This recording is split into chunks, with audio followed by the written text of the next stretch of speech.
Hello friends, இன்றைக்கி நம்ம daily லைஃப்க்கு தேவைப்படுற கிச்சன் டிப்ஸ் அண்ட் ட்ரிக்ஸ் தாங்க பார்க்க போகிறோம். வீடியோவை ஸ்கிப் பண்ணாமல் முழுமையாக பாருங்கள். அப்போ தாங்க பார்க்குறவங்களுக்குமே புரியும். இப்போ நம்ம வீடியோக்குள்ளே போய் என்னென்ன டிப்ஸ்ன்னு சொல்லி பார்த்துடலாம் வாங்க. வீடியோவை ஸ்கிப் பண்ணாமல் பாருங்கள், அப்போ தாங்க பார்க்குறவங்களுக்குமே புரியும். ஃபஸ்ட்டு டிப்பு என்னன்னு சொல்லி பார்க்கலாம் வாங்க. நம்ம வீட்டில் நம்ம எப்போ பச்சை மிளகா வாங்கிட்டு வந்தாலும் சரிங்க, இது போல் வச்சு நீங்கள் ஸ்டோர் பண்ணுங்கள். ஒரு மாதம் ஆனாலும் ஒன்றுமே ஆகாது. ஃபஸ்ட்டு நீங்கள் பச்சை மிளகா வாங்கிட்டு வந்தோடனே அந்த பச்சை மிளகா காம்பெல்லாம் இருக்கு இல்லையா, அந்த காம்பு ஃபுல்லாக நீங்கள் ரிமூவ் பண்ணிக்கணும். அதுக்கப்புறம் பச்சை மிளகாக்குள்ளே ஏதாச்சும் கெட்டு போன பச்சை மிளகா, அப்படி இல்லைனா பழுத்த பச்சை மிளகா இருந்தால் நீங்கள் தனியாக எடுத்து வச்சுக்கோங்க. அப்படி கெட்டு போன பச்சை மிளகா, பழுத்த பச்சை மிளகா இருந்தால் நல்லா இருக்கிற பச்சை மிளகாவும் சீக்கிரமாக கெட்டும் போயிடும், பழுத்தும் போயிருங்க. அதனால் நீங்கள் கெட்டு போன பச்சை மிளகா, பழுத்த பச்சை மிளகா தனியாக நீங்கள் எடுத்து வச்சுக்கோங்க. இப்போ நம்ம பச்சை மிளகா காம்பு ஃபுல்லாகவே க்ளீன் பண்ணி எடுத்து ஒரு பிளேட்டுக்குள்ளே மாற்றி வச்சுருக்கேன். இதை நம்ம எப்படி ஸ்டோர் பண்ணலான்னு சொல்லி பார்க்கலாம். ஒரு பாக்ஸ் எடுத்துக்கலாங்க. பாக்ஸுக்குள்ளே பார்த்தீங்கன்னா இந்த பச்சை மிளகா ஃபுல்லாக நம்ம சேர்த்துக்கலாங்க.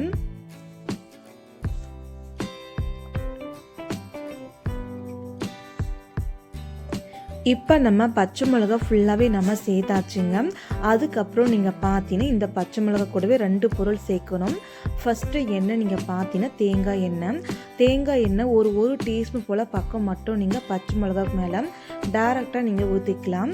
அதுக்கப்புறம் இது கூடவே நீங்கள் பார்த்தீங்கன்னா ஒரு கொஞ்சம் போல் மட்டும் மஞ்சள் தூள் நீங்கள் எடுத்துக்கலாங்க. மஞ்சள் தூள் எடுத்துகிட்டு நீங்கள் பார்த்தீங்கன்னா இந்த பச்சை மிளகா மேலே நீங்கள் சேர்த்துக்கணும். இது 2 நீங்கள் சேர்த்து விட்ட பின்னாடி எப்பவும் போல் நம்ம மூடி போட்டு க்ளோஸ் பண்ணிக்கலாங்க.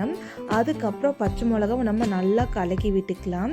இப்போ நம்ம பச்சை மிளகா நல்லா கலக்கிட்டு மூடி ஓப்பன் பண்ணிக்கலாம். இன்னொரு வாட்டி இது போல் நம்ம கலக்கி எடுத்துக்கலாங்க. இப்போ பாருங்கள், இந்த பச்சை மிளகா மேலே எல்லா பக்கம் நல்லா மஞ்சள் பட்டிருக்கும், எண்ணெய் பட்டிருக்குங்க. இப்போ நம்ம இதை மூடி போட்டு ஃப்ரிட்ஜுக்குள்ளே வச்சு நீங்கள் ஸ்டோர் பண்ணிங்கன்னா ஒரு மாதத்துக்கு மேலே வச்சு ஸ்டோர் பண்ணிக்க முடியும். ஒரே ஒரு பச்சை மிளகா கூட பழுத்தும் போகாது, கெட்டுமே போகாதுங்க. கண்டிப்பாக இந்த டிப்பு உங்களுக்கு ரொம்ப யூஸ்ஃபுல்லாக இருக்கும். ட்ரை பண்ணுங்கள். அடுத்த டிப்பு என்னன்னு சொல்லி பார்க்கலாங்க. நான் இன்றைக்கி பார்த்தீங்கன்னா மஞ்சள் தூள் எடுத்திருக்கேன். நம்ம வீட்டில் பார்த்தீங்கன்னா மஞ்சள் தூள் நம்ம அதிகமாக அரைச்சி வச்சாலும் சரிங்க, அப்படி நம்ம கடையில் 1/2 கிலோ பேக்கெட்டில் 1 கிலோ பேக்கெட் வாங்கிட்டு வந்தாலும் அதை நம்ம பாக்ஸுக்குள்ளே கொட்டி வச்சாலும் சரிங்க, ஒரு கொஞ்ச நாள் மட்டும் நல்லாயிருக்கும். நாளாக மஞ்சள் தூள் கூட பார்த்தீங்கன்னா சின்ன சின்ன புழு, வண்டு எல்லாம் வந்துடும். அது மட்டும் இல்லாமல் நூலாம்படை எல்லாமே வந்துடுங்க. அந்த மாதிரி எதுவுமே ஆகாமல் இருக்க இந்த டிப்பை நீங்கள் ட்ரை பண்ணுங்கள். இந்த மஞ்சள் தூள் டப்பாவை நீங்கள் சைடில் வச்சுக்கோங்க. அதுக்கப்புறம் ஒரு வெள்ளை துணி எடுத்துக்கோங்க. அப்படிலாம் நீங்கள் ஒரு டிஷ்யூ பேப்பர் எடுத்துக்கலாங்க. நான் இன்றைக்கி டிஷ்யூ பேப்பர் எடுத்திருக்கேன். இதுக்குள்ளே பார்த்தீங்கன்னா ஒரு 1/2 டீஸ்பூனுக்கு மட்டும் நீங்கள் சால்ட்டு சேர்த்துக்கோங்க. சால்ட் நீங்கள் சேர்த்து விட்ட பின்னாடி இந்த சால்ட் கீழே விழாத அளவுக்கு நல்லா நீங்கள் இந்த பேப்பரை நல்லா நீங்கள் ஃபோல்டு பண்ணிக்கோங்க.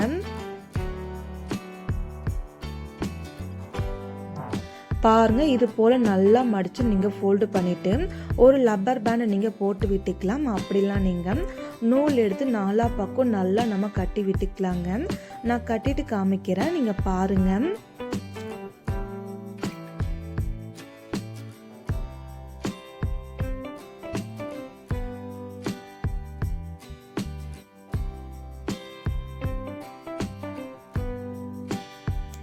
இப்போ நம்ம நூல் கட்டியாச்சுங்க. இந்த சால்ட்டை நீங்கள் தனியாக வச்சுக்கோங்க. அதுக்கப்புறம் மஞ்சள் டப்பா எடுத்துட்டு மஞ்சள் டப்பா மேலே வைக்காமல் அந்த மஞ்சள் உள்ளுக்குள்ளே இதை நீங்கள் வச்சு விட்டுருணுங்க. இது போல் வச்சு விட்ட பின்னாடி அதுக்கப்புறம் அது மேலால் நீங்கள் மஞ்சள் நீங்கள் போட்டு வச்சிங்கன்னா ரொம்ப நாளைக்கு மஞ்சள் நல்லா ஃப்ரெஷ்ஷாக இருக்கும். கட்டியெல்லாம் எதுவுமே கட்டாதுங்க. இப்போ பாருங்கள், உள்ளே தள்ளி எப்பவும் போல் மூடி போட்டுட்டு ஸ்பூன் போட்டு வச்சுக்கலாம். கண்டிப்பாக இந்த டிப்பு உங்களுக்கு ரொம்ப யூஸ்ஃபுல்லாக இருக்கும். நம்ம எப்போவுமே கொஞ்சமாக தான் மஞ்சள் தூள் யூஸ் பண்ணுவோம். அந்த மாதிரி இருக்கும்போது அதிகமாக நம்ம ஸ்டோர் பண்ணிக்கிறோன்னா மறக்காமல் இந்த டிப்பை ட்ரை பண்ணுங்கள். அடுத்த டிப்பு என்னன்னு சொல்லி பார்க்கலாங்க. உங்கள் வீட்டில் வேஸ்ட்டாக தூக்கி போடக்கூடிய ஒரு வாட்டர் பாட்டில் எடுத்து வச்சுக்கோங்க.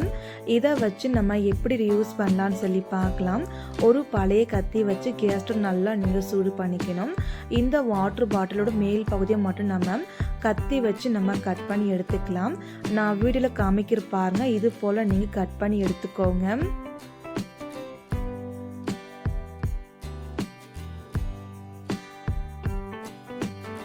பாருங்க, இப்போ நம்ம கட் பண்ணி எடுத்தாச்சுங்க. அதுக்கப்புறம் நீங்கள் கத்திரிக்கோல் எடுத்துக்கோங்க. இந்த வாட்டர் பாட்டிலை கட் பண்ணோம் இல்லையா, அந்த இடத்துல கொஞ்சம் அன்ஈவனாக இருக்கிறதால கத்திரிக்கோல் வச்சு நல்லா நம்ம ஈவனாக நம்ம கட் பண்ணி எடுத்துக்கலாம். ஈவனாக நீங்கள் கட் பண்ணி எடுத்த பின்னாடி நம்ம கத்தி வச்சு கட் பண்ணோம் இல்லையா, அந்த கத்தி கேஸில் லைட்டாக நீங்கள் சூடு பண்ணிவிட்டு இது போல் நீங்கள் தேய்ச்சி விட்டுருங்க. இல்லைன்னா அந்த வாட்டர் பாட்டில் ஷார்ப்பாக இருக்கிறதுனால கையை அறுபட வாய்ப்பு இருக்குங்க. அதுக்காக தாங்க. இப்போ இந்த வாட்டர் பாட்டில் கேப்பு ஓப்பன் பண்ணிவிட்டு இதை நீங்கள் சைடில் வச்சுக்கோங்க. அதுக்கப்புறம் நான் பார்த்தீங்கன்னா இன்றைக்கி நான் மாவு பேக்கெட் எடுத்திருக்கேன். நீங்கள் மாவு பேக்கெட்டில் வாங்கிட்டு வந்தாலே பாதி யூஸ் பண்ணிவிட்டு அந்த மாவு பேக்கெட்டில் நம்ம அப்படியே வச்சுருவோம் இல்லையா, அந்த மாதிரி நம்ம வைக்கும்போது சீக்கிரமாக மாவு பேக்கெட்டுக்குள்ளே காற்று போயிடும். அந்த மசாலா வாசனை அதுக்கப்புறம் சீக்கிரமாகவே புழு பூச்சி நூலாம்படை எல்லாமே வந்துடுங்க. நம்ம ரொம்ப நாளைக்கு வச்சு யூஸ் பண்ண முடியாது. அதுக்காக இந்த டிப்பை நீங்கள் ட்ரை பண்ணுங்கள். இப்போ நம்ம பஜ்ஜி மாவு பேக்கெட்டில் கட் பண்ண பகுதி இருக்கு இல்லையா, அது உள்ளுக்குள்ளே வாட்டர் பாட்டில் இது போல் வச்சு விட்டுக்கோங்க. எக்ஸ்ட்ரா இருக்கிற பேப்பரை நீங்கள் நல்லா ஃபோல்டு பண்ணி டைட்டாக பிடிச்சிக்கோங்க. அதுக்கப்புறம் ஒரு லப்பர் பேண்ட் எடுத்துகிட்டு அந்த பேப்பரு அதுக்கப்புறம் வாட்டர் பாட்டில் ரெண்டும் சேர்த்துட்டு நல்லா டைட்டாக பிடிச்சி நீங்கள் லப்பர் பேண்டு போட்டு விட்டுக்கணும். பாருங்கள், இப்போ நம்ம டைட்டாக லப்பர் பேண்ட் நல்லா நம்ம போட்டு விட்டாச்சு. அதுக்கப்புறம் எப்பவும் போல் மூடி போட்டு க்ளோஸ் பண்ணி நீங்கள் வச்சுக்கலாங்க. உங்களுக்கு எப்போல்லாம் மாவு தேவையோ அப்போல்லாம் நீங்கள் பார்த்தீங்கன்னா இந்த மூடியை நீங்கள் ஓப்பன் பண்ணிக்கலாம். ஓப்பன் பண்ணிவிட்டு எப்பவும் போல் மாவு உங்களுக்கு எவ்வளோ தேவையோ அவ்வளோ கொட்டி முடிச்சுட்டு திரும்பவும் நீங்கள் க்ளோஸ் பண்ணி வச்சுக்கலாங்க. இது மாதிரி நீங்கள் பண்ணும்போது ரொம்ப நாளைக்கு நல்லா ஃப்ரெஷ்ஷாக வச்சுக்க முடியும். ரொம்ப நாளைக்கு வண்டு புழு பூச்சி நூலாம்படை எதுவுமே வரவே செய்யாதுங்க. இந்த டிப்பு மைதா மாவு எல்லா மாவு பேக்கெட்டுக்கும் அரிசிக்கு அதுக்கப்புறம் பருப்பு வகைகள் எல்லாத்துக்குமே இந்த டிப்பு பொருந்துங்க. மறக்காம நீங்களும் ஒரு வாட்டி ட்ரை பண்ணி பாருங்க.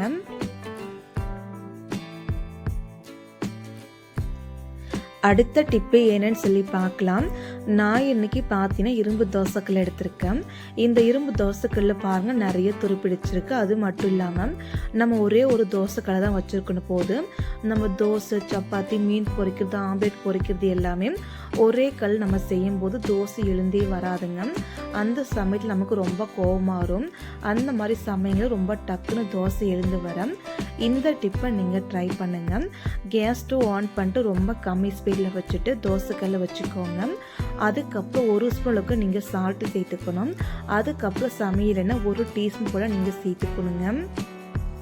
இந்த 2 பொருள் நீங்கள் சேர்த்து முடிச்ச பின்னாடி ஒரு பெரிய வெங்காயத்தை கட் பண்ணி எடுத்துக்கோங்க. கட் பண்ணி எடுத்துட்டு வெங்காயத்தை வச்சு நல்லா நீங்கள் தேய்ச்சி கொடுங்க.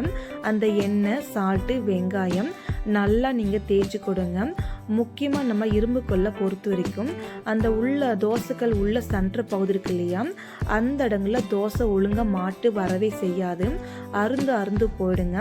அந்த மாதிரி இடங்களை நல்லா நீங்கள் வெங்காயத்தை வச்சுட்டு நல்லா நீங்கள் தேய்ச்சி கொடுங்க. நான் தேய்ச்சி முடிச்சுட்டு காமிக்கிறேன், நீங்கள் பாருங்கள்.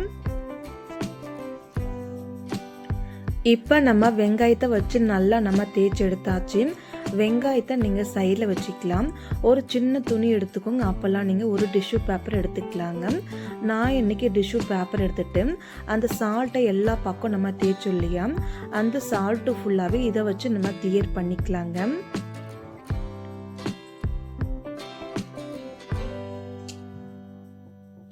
பாருங்கள், சால்ட்டு நம்ம எல்லா பக்கம் நல்லா நம்ம தொடச்சி எடுத்துக்கணும். சால்ட்டை இது போல் நீங்கள் தொடச்சி எடுத்துகிட்ட பின்னாடி இதுவும் மேலால் கொஞ்சம் போல் மட்டும் நீங்கள் தண்ணி தெளிச்சுக்கோங்க. தண்ணி தெளிச்சிட்ட பின்னாடி மறுபடியும் நீங்கள் ஒரு சின்ன துணி மட்டும் கட் பண்ணி எடுத்துக்கோங்க. கருத்துணி எடுக்காமல் நல்ல துணியாக நீங்கள் கட் பண்ணி எடுத்துக்கோங்க. இப்போ நம்ம தண்ணி ஊற்றி விட்ட பின்னாடி ஒரு துணி வச்சுட்டு இந்த தண்ணி எல்லா பக்கம் நல்லா நீங்கள் ஸ்ப்ரெட் பண்ணிவிட்டு நல்லா நீங்கள் தேய்ச்சி விடணுங்க.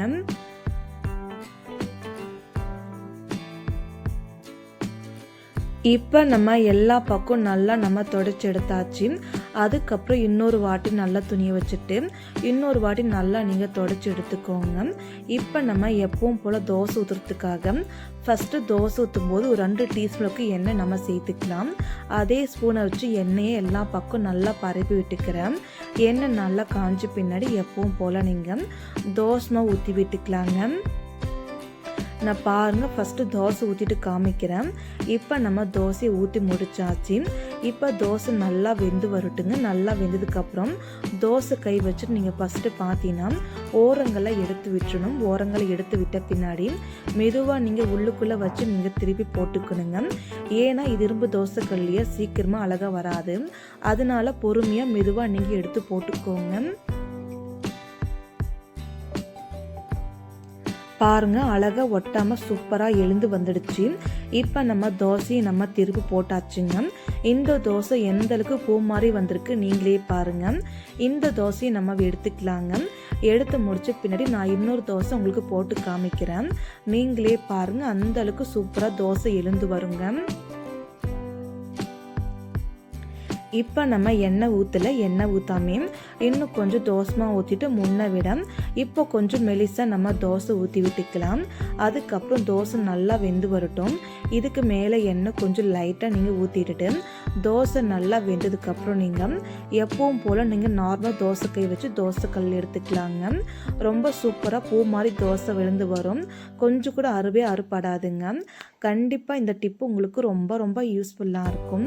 மறக்காமல் ஒரு வாட்டி நீங்களுமே ட்ரை பண்ணி பாருங்கள். இப்போ நம்ம இன்னொரு தோசை எடுத்தாச்சு. இந்த தோசைக்குள்ள நீங்கள் அப்படியே வச்சு இது போல் நீங்கள் க்ளீன் பண்ணி யூஸ் பண்ணிக்கலாம். கண்டிப்பாக நீங்களுமே ஒரு வாட்டி ட்ரை பண்ணி பாருங்கள். இந்த டிப்பு இந்த வீடியோ உங்களுக்கு ஏதாச்சும் ஒன்று யூஸ்ஃபுல்லாக இருந்துச்சுன்னு நினச்சிங்கன்னா மறக்காமல் நம்மளோட சேனலுக்கு சப்ஸ்கிரைப் பண்ணி லைக் பண்ணிவிட்டு மறக்காமல் உங்கள் ஃப்ரெண்ட்ஸுக்கும் நீங்கள் ஷேர் பண்ணி விடுங்க. மறக்காமல் உங்கள் வீட்டில் நீங்கள் ட்ரை பண்ணுங்கள். Thank you friends. தேங்க்ஸ் ஃபார் வாட்சிங்.